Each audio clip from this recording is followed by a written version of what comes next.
포커스 온 시리즈 7번째 시간입니다. 오늘 주신 본문의 말씀 가지고 오라 라는 제목으로 하나님 말씀을 증거토록 하겠습니다. 우리가 많이 집중해야 될 여러 가지 신앙적 요소와 핵심들이 있겠지만 가장 중요한 것은 예수님이 우리를 향하신 명령이고 예수님이 우리를 향하신 뜻이겠죠. 예수님께서 우리를 향하신 가장 위대하고 소중하고 중대한 지상명령 2가지 중에 하나가 바로 오라입니다. 오늘 우리가 읽은 말씀, 예수님의 2가지 가장 중대한 우리를 향한 명령 중에 하나가 바로 오라, come to me, 나에게 오라라는 거예요. 예수님은 우리를 수고하고 무거운 짐진 자들이라 부르시며 예수님 자신에게로 나아와야 한다고 말씀하십니다. 나에게 나아오라고, 나에게 돌아오라고 우리에게 청하십니다. 거기에 진정한 쉼이 있다, 안식이 있다, 평안이 있다고 우리에게 약속하시고 말씀하시고 계십니다. 이것은 내가 스스로 깨우치는 것이 아닙니다. 아, 예수님이 진정한 우리의 희망이고 쉼이시구나, 이것은 스스로 깨닫는 것이 아닙니다. 그러니까 내가 예수가 쉼이고 예수님이 나의 희망이라는 것은 내가 깨우쳐 알게 되는 것이 아니라 나를 택하셔서, 나를 찾아오셔서 나에게 그 은혜와 위로를 덧입혀 주신 그 위로와 은혜를 경험한 자들만의, 이건 전적인 특권이며 이것은 하나님의 선물이라는 거예요. 여러분, 예배의 근원은 무엇일까요? 예배의 필요성이 무엇일까요? 왜 예배가 우리에게 필요하고 왜 하나님께서는 우리에게 예배를 요구하시고 허락하셨는가? 죄가 우리에게 들어온 순간부터 예배가 필요한 거예요. 즉 하나님과의 관계가 죄로 인해 막혀지고 단절된 순간부터 우리는 하나님과 다시 교류하고 교제하고 그 관계를 유지하고 회복할 수 있는 유일한 통로인 예배를 붙잡아야 되는 거예요. 이전에는 예배가 필요 없었던 것은 하나님과 동거함입니다. 에덴 동산은 하나님과 함께하는 공간이라 예배가 특별히 필요가 없는 거예요. 자, 하나님만 있으면 하나님만으로도 충분한 우리 인간인 거예요. 믿습니까? 그런데 마귀는 우리를 하나님으로부터 이간질시키고 하나님의 그 귀한 사랑을 의심하게 만들어 결국 우리와 하나님 사이를 끊어놓고 단절시킵니다. 이게 마귀의 목적이고 마귀의 하는 일이에요. 자, 처음으로 예배가 필요 없었던 에덴 동산, 하나님과 동거하고 동행함이 그냥 그 삶 자체가 예배였던 그때 뱀이, 사탄이 3장 1절입니다. 자, 시작. 그런데 뱀은 여호와 하나님이 지으신 들짐승 중에 가장 간교하니라. 뱀이 여자에게 물어 이르되 하나님이 참으로 너에게 동산 모든 나무 열매를 먹지 말라 하시더냐. 이래. 야, 뱀은 간교한 거야. 그러더니 여자한테 뭐래? 야, 하나님이 이 동산에, 에덴 동산에 있는 아무것도 먹지 말라고 하셔. 다 아는 거예요. 하나님은 뭐예요? 다 먹으라, 다 취하라, 다 정복하라, 다 너희 것이다 하셨어요. 근데 딱 하나, 저 동산 중앙에 있는 선악을 알기엔 저 나무 하나만 건들지 않으면 되는 거예요. 그럼 하나님 관계가 유지되고 우리가 하나님 안에 종속된 거예요. 자, 그런데 여자가 뱀에게 이르되 동산 나무의 열매를 우리가 먹을 수 있으나, 3절 시작. 동산 중앙에 있는 나무 열매는 하나님의 말씀에 너희는 먹지도 말고 만지지도 말라, 너희가 죽을까 하노라 하셨느니라. 자, 그러자 뱀이 4절 여자에게 이르되 너희가 결코 죽지 아니하리라. 자, 5절부터가 중요해요.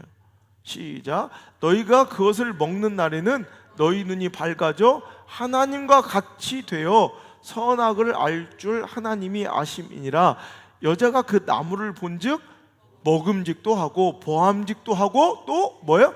지혜롭게 할 만큼 탐스럽기도 한 나무인지라 여자가 그 열매를 따먹고 자기 함께 있는 남편에게도 주니 그도 먹은지라. 이거. 자, 죄가 우리한테 들어온 거예요. 근데 그 죄는 뭐냐면 하나님을 의심하기 시작한 거예요. 그리고 하나님 말씀을 내가 완전히 신뢰하지 않기 시작한 거예요. 그러면서 하나님께서는 이거를 먹는 순간 하나님과의 관계가 끊어진다는 걸 얘기하신 거예요. 이걸 먹으면 너희가 죽어. 그러니까 우리는요, 모든 행위로서 인하여 우리가 완전해질 수는 없어요. 하나님은 그냥 건들지 말아야 될 하나의 선악과를 지정하셔서 그것을 통해서 하나님 우리와의 관계를 유지하기를 원하세요. 그러니까 하나님께서 저 선악과를 먹지 말라고 하셨어요. 저거 먹으면 죽어. 그런데 뱀의 말처럼 먹었는데도 죽지 않고 하나님 말씀한 바대로 이루어지지 않은 듯하나 그들이 그것을 먹고 하나님과의 관계가 깨어지고, 이게 진정한 죽음이죠. 육체는 죽지 않았으나 껍데기, 몸뚱아리는 죽지 않은 것처럼 보이지만 하나님과의 관계가 끊어진 것, 이게 바로 가장 진정한 죽음이 영적인 죽음이라는 거예요. 자, 오늘 그들이 선악과를 먹게 된 배경을 보세요. 너희들이 이 선악과를 먹으면 지혜로워진다는 거예요. 선악을 분별할 줄 안다. 자, 오늘 우리가 명심해야 될 것은 선악을 알게, 진짜 보기에 지혜롭게 만들 것 같대. 여기서 바로 우리가 하나님과의 관계를 이탈하는 그런 이유가 나오는 거예요. 우리가 지혜로워져서 뭐예요? 선악을 분별해서 뭐예요? 우리는 하나님만으로도, 하나님과 함께 있으면, 하나님만 우리와 계시면 아무런 모자람도 부족함도 없는 그냥 하나님과 살아가면 되는 존재인데, 여기서부터 뭔가 문제가 생기는 것이, 이제 내가 무언가를, 이따 또 더 얘기하겠지만, 내가 뭔가를 내 스스로 하고 싶은 거야. 하나님처럼 되고 싶은 거. 여기서부터 죄가 우리에게 들어오고 나서 그때부터는 하나님과의 관계가 단절돼요. 자, 그러니까 이제는 하나님의 사랑이 의심되고 하나님을 신뢰하지 않음으로 인해서 죄가 우리 안에 들어오고 하나님의 관계가 끊어지고, 그로 인한 결과가 뭐예요? 우리가 아까 예수님 말씀하신 수고하고 무거운 짐진 인생을 그때부터 살아가게 되는 거죠. 자, 창세기 3장 16절부터 읽어볼게요. 16절. 자, 시작.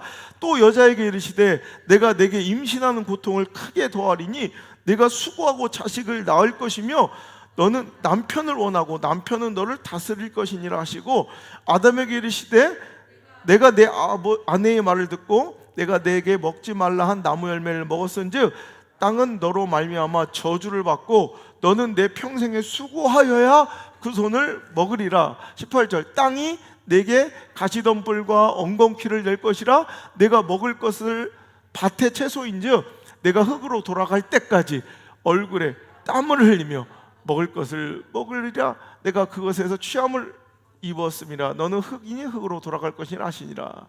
그러니까 자, 죄가 우리 안에 들어와서 하나님이면 충분한 우리가 하나님처럼 되어서 내 인생을 경영하려 하고 내가 무언가를 해보려 하는 그 탐욕과 교만함 속에서 죄가 우리 안에 들어와 하나님과의 관계가 단절됨으로 시작된 고통이 바로 우리가, 예수님께서 말씀하시고 오늘까지 우리가 짐지어지고 살아가고 있는 수고하고 무거운 짐진 자의 인생의 시작이에요. 그러니까 하나님과의 관계가 단절됨으로, 그러므로 이제 우리는 예배가 필요하게 된 거죠. 이해가 되세요? 옛날에 예배가 필요 없어요. 하나님과 동행하고 하나님과 함께하고 하나님이 이끄신 대로 살아가니까 예배가 필요 없다가 죄가 들어와서 하나님과의 관계가 단절되니 그때부터 이제 하나님을 우리는 찾아야 돼요. 하나님과의 관계를 유지해야 돼요. 회복해야 돼요. 그게 예배예요. 그리고 예배의 본질, 참으로 하나님께, 참으로 아버지께 예배한 자를 찾으시고 영과 진리로 예배한 자를 찾으시고 그들을 참된 예배자라고 하신다면 무엇이 예배의 정신일까요? 두 가지를 살피는데, 첫 번째, 예배 정신의 첫 번째는 바로 신뢰입니다. 진정한 예배 정신은 바로 신뢰라는 거예요. 자, 다시 본문의 말씀으로 돌아옵시다. 마태복음 11장. 다시 마태복음 11장으로 돌아옵니다. 자, 다시 한번 28절 읽겠습니다. 시작.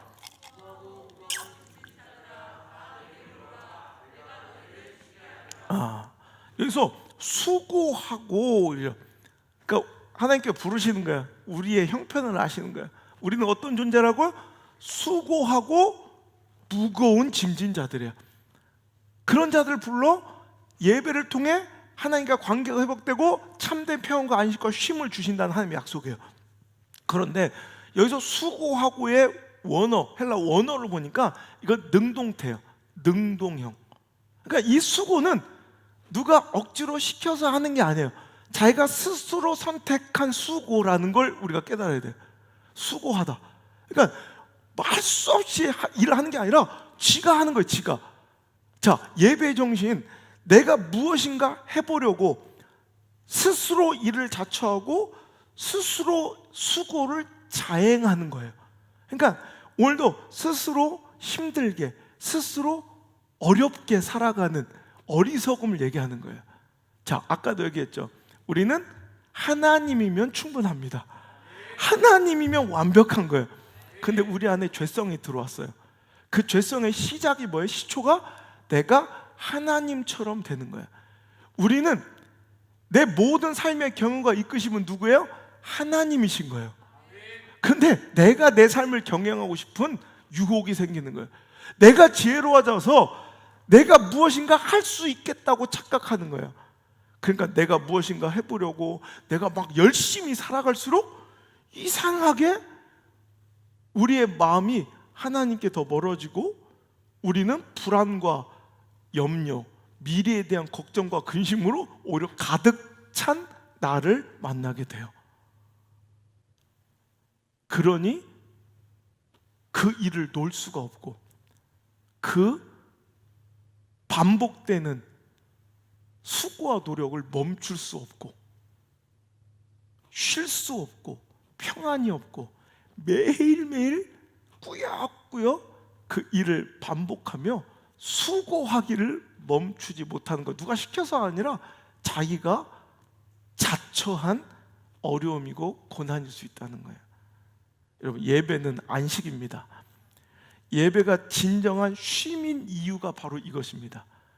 예배한 자는 진정한 쉼일 수 있는 것은 바로 내가 하나님을 신뢰함으로 인하여 오늘 멈출 수 있는, 자유할 수 있는, 내려놓을 수 있는, 이건 하나님을 확신하고 신뢰하는 자들만이 할 수 있는 거예요. 안식일과 예배하는 것은 일하지 않는 무노동이 원칙이 아니에요. 그러니까 잘 보세요.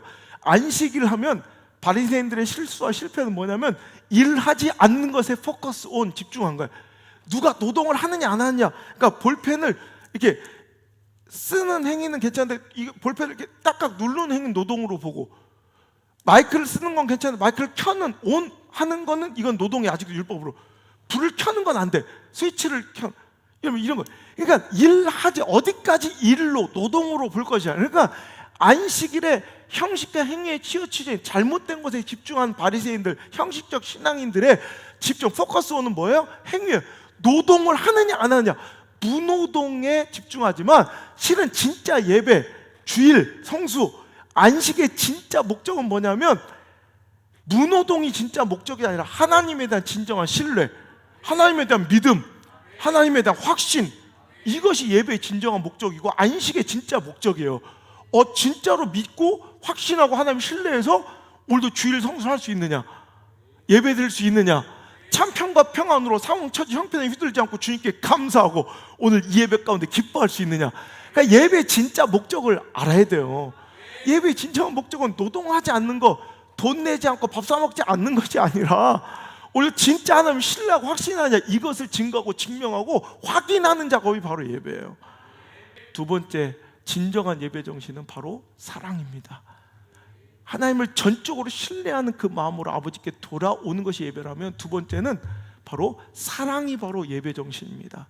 자, 다시 본문으로 돌아와서 마태복음 11장 28절 다시 읽겠습니다. 시작. 수고하고 무거운 짐진 자들아 다 내게로 오라, 내가 너희를 쉬게 하리라.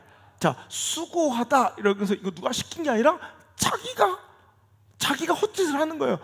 자기가 수고롭게 고생스럽게 자기 인생을, 자기 무덤을 판 거예요.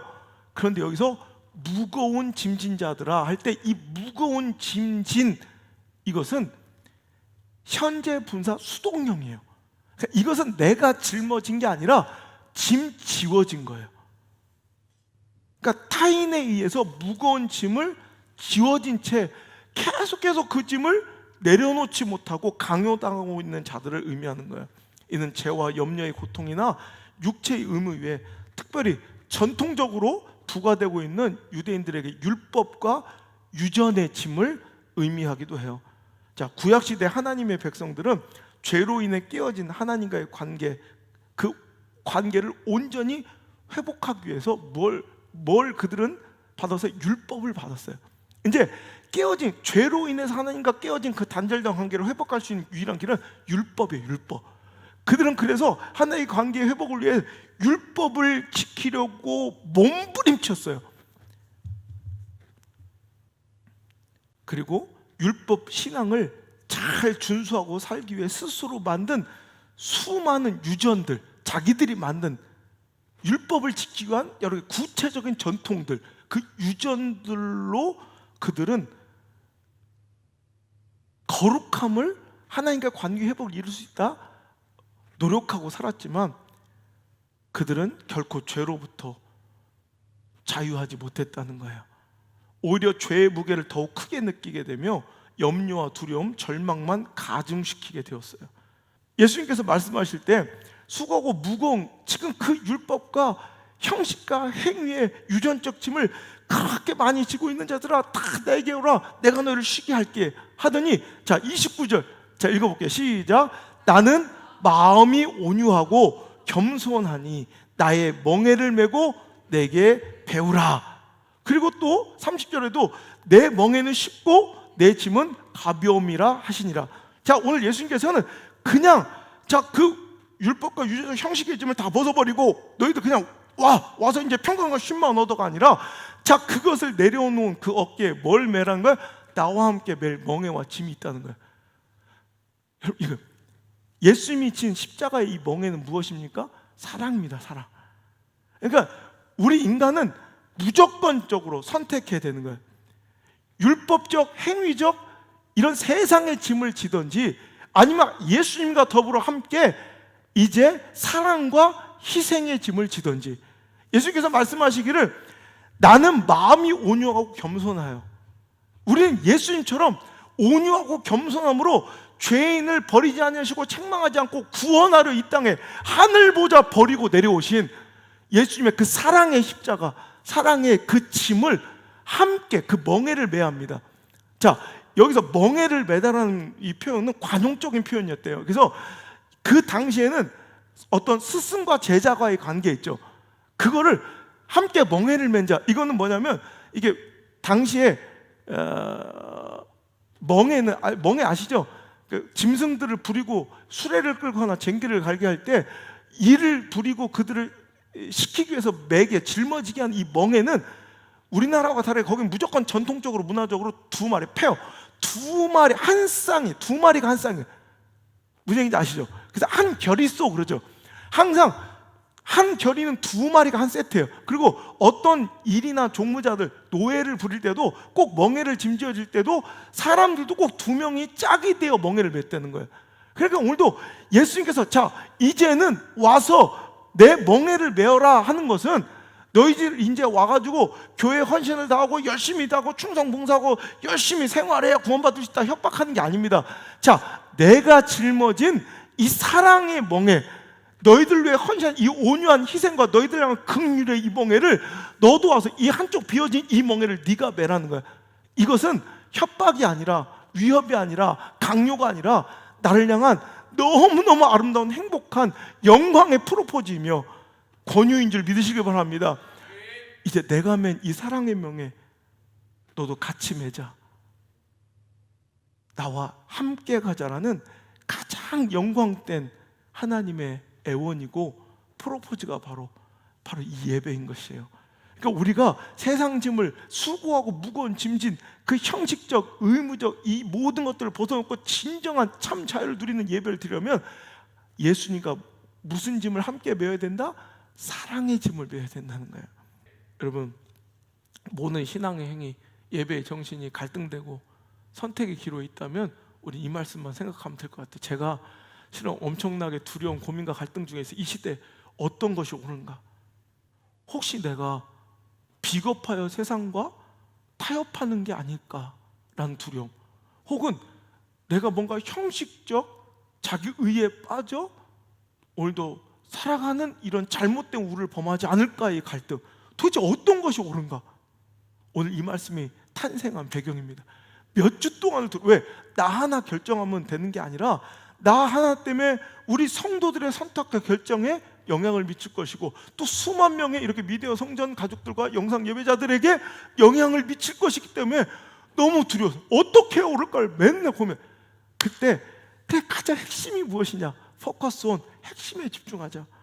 마태복음 22장 34절입니다. 예수께서 사두개인들로 대답할 수 없게 하셨다함을 바리새인들이 듣고 모였는데, 그 중에 한 율법사가 예수를 시험하여 묻되, 선생님, 율법 중에서 어느 계명이 크니까? 그래서 예수님께서 이렇게 말씀하시죠. 시작. 예수께서 이르시되 내 마음을 다하고 목숨을 다하고 뜻을 다하여 주 너희 하나님을 사랑하라 하셨으니 이것이 크고 첫째 되는 계명이요 둘째도 그와 같으니 내 이웃을 내 자신과 같이 사랑하라 하셨으니 이 두 계명이 온 율법과 선지자의 강령이니라. 모든 믿음과 신앙생활의 핵심 가치는 뭐래요? 이 두 가지래요. 그러니까 모든 갈등, 뭐가 뭔지 모르겠으면 핵심 가치와 기준 하나 붙들고 생각하면 돼요. 예수님이 말씀하신 거예요. 모든 율법과 신앙 행위의 무조건 핵심과 가치 기준의 가장 최고 정점, 이 두 가지. 사랑, 목숨 걸고 하나님 사랑하시길 바랍니다. 더불어 둘째도 이러하니 네 이웃도 네 몸처럼, 자기 자신처럼, 목숨처럼 사랑하는 것, 이게 바로 신앙의 핵심이라면 우리가 지금 어떻게 해야 될지가 분명해지는 것 같아요. 여러분, 끝내도 되는데 갑자기 생각나는 게 하나만. 1954년에 캐나다의 맥길 대학의 심리학과 두 연구원이 연구 실험 중에 실수로 쥐의 뇌에다가 전기 자극 실험을 하고 있었어요. 근데 이 제임스 올즈와 피터 밀러라는 두 연구원이 쥐의 뇌에다가 전기 자극을 주다가 깜빡 실수로 엉뚱한 곳에 자극을 줘버린 거예요. 근데 갑자기 쥐가 막 너무 쾌락을 느끼더라는 거예요. 쾌감을. 그래서 이상하다. 그래서 그 부위를 계속 해봤더니 그때마다 막 쥐가 겁나 행복해. 그래서 거기를 지명하여 쾌락 중추라고 불러요. 거기다가 뇌에 그 부분을 전기 자극을 줘버리면 막 그냥 이런 표현 되나 봐요. 뿅 가는 거예요. 그래서 이상하다. 그래가지고 실험 장치를 만들었어요. 쥐 뇌에다가 이렇게 장치를 해가지고 자기 스스로 발판을 누르면 띵 전기가 오는 거야.